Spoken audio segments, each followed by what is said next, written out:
This is Emily Summerfield with Abolition News Network. It was December 1834. The steamer Uncle Sam was in Ripley, Ohio, waiting to go downstream to New Orleans. On the lower stern, there were 50 slaves tied down with chains. They had chains attached to their wrists, like they were hogs waiting to go to market.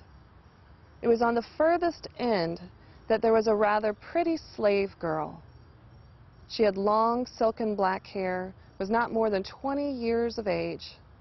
John Lowry, the eldest son of Reverend John Rankin, was there and witnessed the account of what happened and what was said.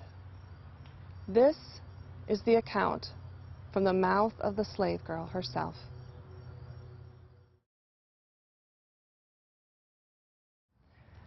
So I guess you're going to be sold down south. Yeah.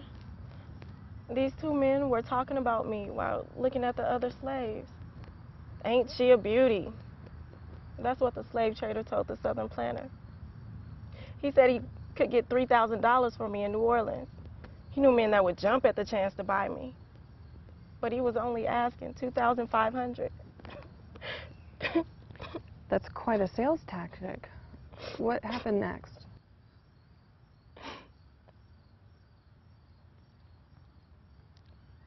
Then the nasty trader hit me on my shoulder to stop crying and take my hands away from my face. Go on. The young man offered $2,000, but the trader said no.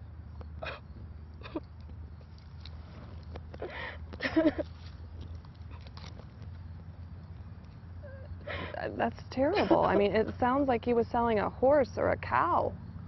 Then he asked the man if he was traveling alone with a stateroom that opened onto the deck. He said he was. And so the trader offered to give me to him as soon as he paid and finished the paperwork. I knew what was coming. The young man was tempting, but he shook his head. That doesn't sound like he was selling a horse.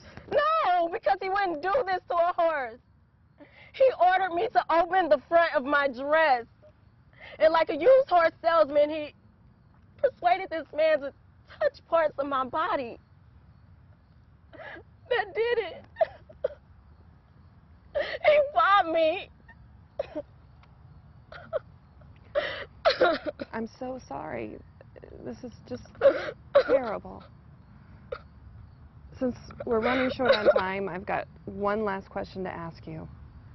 How do you feel knowing that you're going to spend the rest of your life as a slave to this man? How do I feel?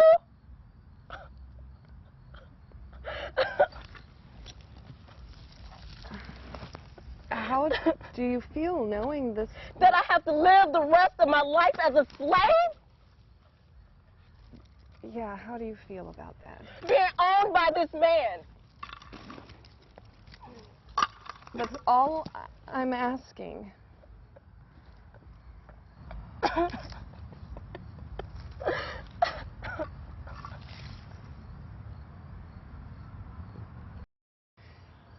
Such is the life in the slave trade business.